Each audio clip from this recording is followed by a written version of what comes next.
Manchester United have agreed a deal to sign Edison from Atalanta, and before we even get into what that means, I need to put that in context. Because if you've been watching this club for the last decade, really watching, not just checking the scores, you'll know that the way a manager's first transfer window opens tells you a lot.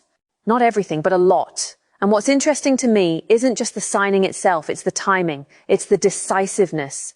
It's what this deal says about where Michael Carrick and this club are heading, and whether we're finally doing things differently. But let's start with the facts, because there's a lot floating around and I want to be clear about what's actually confirmed here.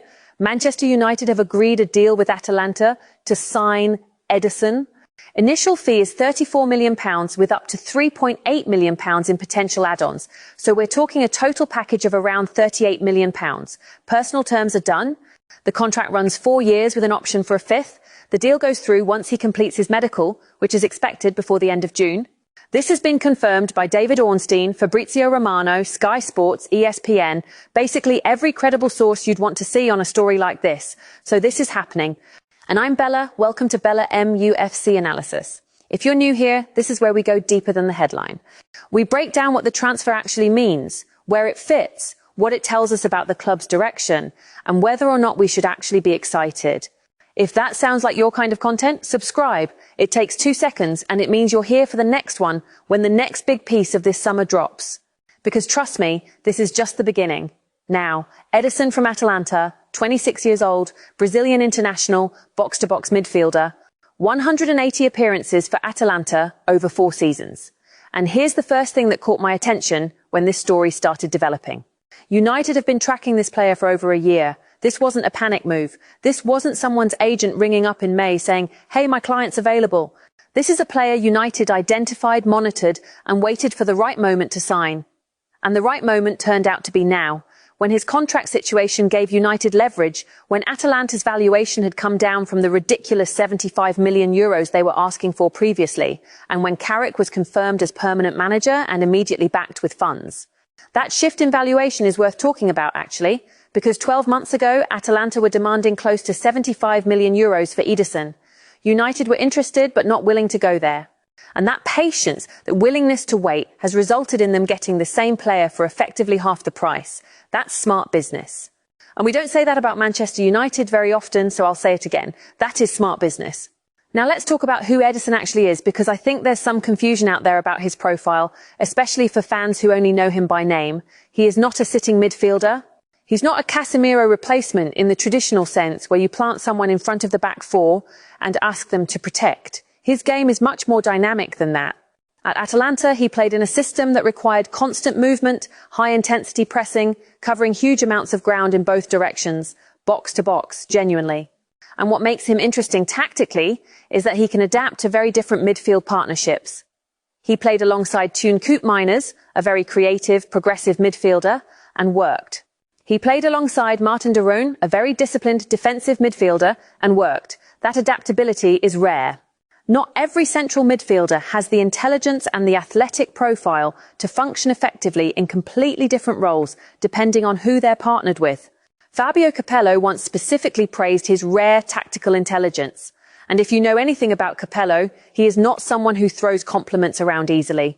His former Corinthians coach, the coach who actually developed him as a young player, described him as someone with the physical strength to sustain box-to-box intensity, and crucially a mentality where he has a very clear understanding of what he wants. That last part matters more than people think. Mentality issues have derailed multiple United signings in recent years. Players who looked the part but couldn't handle the environment, the scrutiny, the expectation at Old Trafford. And from everything credible people are saying about Edison, he has the psychological profile to handle that. Now, there's one thing that raised eyebrows in my comments when this deal started being reported, and I want to address it directly.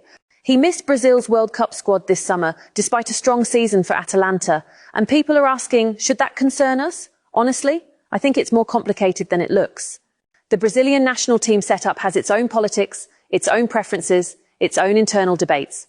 Missing out on a World Cup squad is obviously significant. But I don't think it reflects his quality at club level, because his performances for Atalanta have been consistently excellent over the last couple of seasons. And I'll be honest with you, I think if anything, that omission gives him an extra edge. He has something to prove. He's 26, he's in the peak years of his career, and he's walking into Manchester United with genuine motivation. That's not a bad thing. And look, United are paying £38 million for a player Atalanta bought from Salernitana for less than £20 million in 2022. Atalanta are delighted with that profit. But United are getting a player who has developed enormously under one of the most tactically demanding systems in European football. The development curve is already there. The work has already been done. Now here's where I want to zoom out a bit and talk about the bigger picture, because this signing doesn't exist in isolation. It exists within the context of a midfield that needs fundamental surgery. Casemiro is leaving. That chapter is done, and honestly, it's the right call. He was brilliant for 18 months, but the decline was real and it was steep. The version of Casemiro we're watching now is not the player who turned up in 2022 and won the league within a season. He's gone. Manuel Ugarte came in with a big reputation and simply hasn't delivered. I wanted him to work. I really did. But the evidence of the last season and a half is hard to ignore. He hasn't given Carrick what he needs. He's expected to leave this summer, and I don't think many United fans will argue strongly against that. So you're essentially rebuilding the midfield engine room from scratch. And when you frame it like that, one signing, even a good one, only gets you partway there. Which is why it's so significant that almost immediately after the Edison deal was confirmed, there were reports that United have already made contact with West Ham about Mateus Fernandes. 21 years old, Portuguese, and West Ham are being relegated to the Championship, which means they are in a very different negotiating position than they would normally be. That's leverage. United are paying attention to the landscape and moving when the opportunity is right. Fernandes is someone who's been on the radar for a while, and if that deal materializes, you're suddenly looking at a midfield rebuild with genuine ambition behind it, rather than a single sticking plaster purchase. And they're apparently looking at a left-back too. Luke Shaw, I love Luke Shaw, I genuinely do. But a Champions League season with 3 games a week is a serious physical demand. And history tells us that Shaw and a full uninterrupted campaign don't always coexist. If United are planning for that now, before pre-season, that's exactly the kind of forward thinking we've been screaming for. But let me bring it back to the original question, because I think this is actually the most interesting angle of the whole story. How does Edison compare to the first signing of every manager in the post-Ferguson era? Because I think context matters enormously here. When a manager walks through the door, their first transfer is often the clearest window into what they're trying to build and whether the club is actually behind them. David Moyes. First summer signing, Marouane Fellaini from Everton for £27.5 million. Now look, I'm not going to completely bury Fellaini because he did eventually find a role under Mourinho and was actually useful in specific situations. But as a statement of intent, as the moment you tell the world what Manchester United under your management is going to look like, signing your own player from your previous club, using a basic release clause, before you've even properly assessed the squad, it just felt reactive. It felt like someone trying to buy themselves comfort in an unfamiliar situation. And it was the beginning of a pattern under Moyes where decisions felt small compared to the scale of the job. Louis van Gaal was completely different. His first signing was Ander Herrera from Athletic Bilbao, £29 million. And, this is genuinely remarkable, the deal went through while Van Gaal was still managing the Netherlands at the 2014 World Cup. He hadn't even officially started yet. He signed Herrera before he'd sat in the office, before he'd addressed the players, before anything. And Herrera turned out to be one of the smartest pieces of business United did in an entire decade. He was excellent under Van Gaal, excellent under Mourinho, and genuinely one of the most underrated United players of that whole era.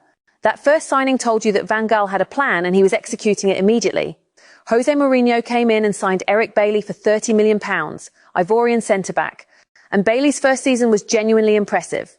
24 Premier League starts. He looked like a real find. Powerful, aggressive, good with the ball. And then injuries just dismantled him. Season after season. By the end, he was impossible to rely on and was released in 2023. He's now playing in the Spanish top flight at Real Oviedo. Not exactly the trajectory you'd hope for. But I'll say this. As a first signing, the logic was sound. United needed defensive quality. Bailey looked the part for a full season. It's hard to criticise the decision even if the outcome was disappointing. Ole Gunnar Solskjaer, Dan James from Swansea City, championship winger. And in fairness, James had a brilliant start at United. Fast, direct, caused problems. He was never the finished article, but he contributed something real in Solskjaer's early months, when the atmosphere around the club was genuinely exciting. He faded and eventually was sold to accommodate Jadon Sancho, which, as we all know now, didn't exactly go brilliantly either. But Dan James as a first signing isn't a disaster. It's just a modest one. It was a gamble on potential from a lower division, and it partially worked. Ralf Rangnick, nothing, not a single signing. And this is actually a fascinating case because Rangnick came in with some very credible suggestions about players he wanted. He identified specific attackers, he had ideas, and the club gave him absolutely nothing in the transfer window, zero backing. And when you give a manager nothing to work with, you've essentially told everyone watching that this isn't a real appointment. It's a placeholder. And I think the way the interim period ended up validated exactly that reading. Erik ten Hag. His first signing was Tyrell Malacia, left back from Feyenoord for £12 million. Now the logic was actually fine. Ten Hag knew Malacia from Dutch football. He trusted him. The fee was low. He was supposed to compete with Luke Shaw and keep both positions covered. Malacia's first season was decent, not spectacular, but solid. And then everything fell apart physically. He spent essentially 3 entire seasons at United barely featuring, injury after injury. By the time he was released this summer, most fans had almost forgotten he was still on the books. 12 million isn't a catastrophe. But when your first signing turns into a ghost, it's not exactly the foundation you want. Ruben Amorim, January window, Patrick Dorgu from Lecce, £25 million. A 21-year-old left-back from Italian football. And Dorgu has actually been one of the more interesting young players at United this season.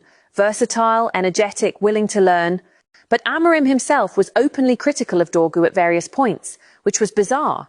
Publicly expressing anxiety about a player making very basic mistakes right after you've just signed him doesn't exactly scream confidence. And while Dorgu improved significantly after Amorim's dismissal, the fact that he seemed to flourish more without the manager who brought him in tells its own story. And now, Michael Carrick, Edison, £38 million, a 26-year-old Brazilian international with 4 years of experience in one of the most demanding systems in European football. Where does it rank? Honestly, second behind Herrera for me, and here's why. Herrera was younger, cheaper, and became genuinely iconic at the club, so he takes the top spot. But Edison, if he delivers what his profile suggests he can, is the signing with the most genuine upside of any first transfer in this era outside of that. He's 26, which means he should be at the very peak of his powers for the next 2 or 3 seasons. He's proven in a high-level environment. He's exactly what Kobbie Mainoo needs beside him in terms of physical profile, and the deal was done early, decisively, and for a fee that is genuinely reasonable given where the valuation was 12 months ago. Compare that to Fellaini, reactive, uninspired, made from comfort rather than vision. Compare that to Malacia, sensible logic, catastrophic outcome. Compare that to Rangnick getting nothing at all. Carrick hasn't even had a full pre-season yet, and he's already done more credible business than several of his predecessors managed across entire windows. But here's the question I keep coming back to, and this is the real test of whether things have actually changed at this club. Can they keep going? Because the pattern with United in recent years isn't necessarily that the first signing is bad. Sometimes the first signing is fine. Sometimes it's even good. The pattern is that the window loses momentum. The targets become complicated. The fees inflate. The deals don't close. August arrives and you're panicking. September comes and you've half built a squad and spent the budget on a deal that wasn't even your first choice. That cannot happen this summer. Not with a Champions League campaign on the horizon. Not with the midfield needing 2 or 3 more arrivals. Not with a left-back situation that's genuinely fragile. Edison is the right start, but he's just the start. What Carrick needs, and what this club needs, is a window where the plan doesn't just look good on day 1, it looks good on deadline day 2. And actually, this brings me to something that I don't think gets talked about enough. The fact that Michael Carrick is managing this club at all is still one of the most extraordinary stories of this season. Think about where United were in January. Amorim gone, the team 6th, Darren Fletcher in charge for 2 games. Genuine uncertainty about what the club even looked like tactically, emotionally, culturally.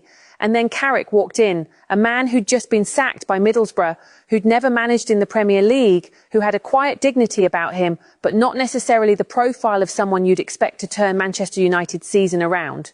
And then he won 11 of 16 games, took United from 6th to 3rd, secured Champions League football in a season where they'd been hovering dangerously close to disaster.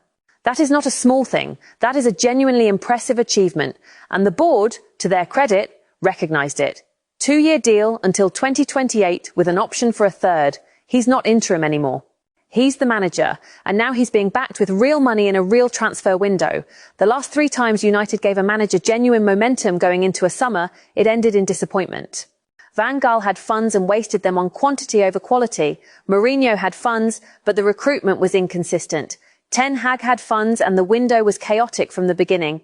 Carrick has funds. He has a clear vision. Edison makes that clear. He has continuity, and he has a squad that actually finished the season with something to build on rather than something to salvage.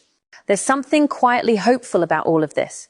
And I say quietly because I've been burned too many times to go completely overboard.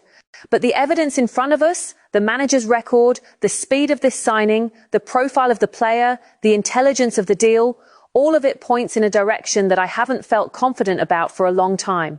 There will still be hard moments. There will still be games where it doesn't click. There will still be debates about the squad, the tactics, the decisions. That's football. That's Manchester United.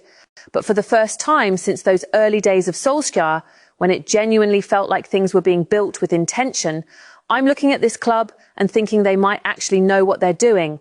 Edison is not the finished product of this summer. He's the opening statement. And the question I want to leave you with is this. Which manager in the post-Ferguson era came closest to getting it right with their first signing? And did the rest of the window actually match that opening? Because that, to me, is the real pattern. Not the first signing, what comes after it. Let me know what you think in the comments. Tell me your ranking. Tell me where you think Edison sits in this history. And if Carrick does go and land Fernandes next, if this becomes a window where the momentum actually holds, does that change how you feel about where this club is heading? I'd love to hear from you. And I'll see you in the next one.